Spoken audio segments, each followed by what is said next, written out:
Just south of Bradford once stood Low Moor engine shed, a vital part of Yorkshire's steam railway story.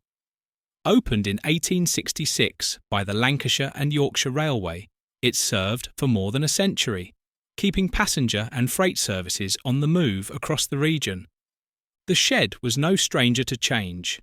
It was rebuilt and enlarged in 1890, modernised again in 1945, and finally updated in 1948 under British Railways. By then, it was a 12-road shed, entered only from the northern end, but by the mid-1960s, the writing was on the wall for steam. The western side of the shed even lost its roof, leaving the old building battered by the Yorkshire rain. At its peak in the 1930s, around 65 locomotives were allocated here. They ranged from hard-working shunting engines to express passenger locomotives hauling trains over the Pennines. In the 1950s, numbers dropped to less than half that, but the shed was far from finished. As steam was withdrawn elsewhere, Low Moor became a refuge.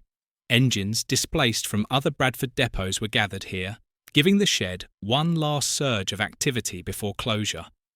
It carried several codes through its life, first under the Lancashire and Yorkshire Railway, then under British Railways as 25F, before later becoming 56F as a subshed of Wakefield.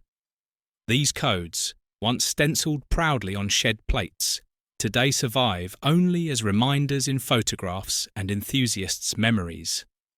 Low Moor also stood at the heart of an industrial community. Just across the way was the Low Moor Ironworks, a giant of heavy industry. And in 1916, the nearby munitions works exploded in one of the worst disasters Bradford has ever known. Around 40 people lost their lives, and damage stretched for miles. Even the railway shed and lines were affected. The depot's history was always closely tied to the fortunes of the industries around it. Now picture the shed in its final years. A weekend afternoon in 1966, Locomotive Nyala, a 9F freight engine, rolls in under the smoke-stained roof. It takes on coal, ready for its next turn. The fire is dropped, a dirty, back-breaking routine that every crew knew too well. The fireman hoses down the footplate, bags up the clinker, and oils round, preparing the giant locomotive for another run. All around, the sounds of steam echo through the depot, safety valves hissing, shovels clanging, and boots crunching over ash. By the summer of 1967, only a dozen locomotives remained. Just a handful of stalwarts kept the last steam turns alive. But the end was inevitable.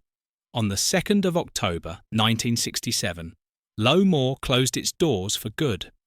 Bradford's last steam shed was gone, and with it a proud chapter of railway history. Today, there is little to show that the shed ever stood here. The tracks have long since been lifted, the buildings demolished, and the site cleared. Plans to turn the land into a freightliner terminal never came to anything. Walk the ground today and you'll see almost no sign of the once busy depot. Yet, for those who know, the spirit of Low Moor lingers, in photographs, in maps, and in the memories of the men who worked there. Preparation complete, a Black 5 backs out of the shed, steam rising, ready to head towards Halifax.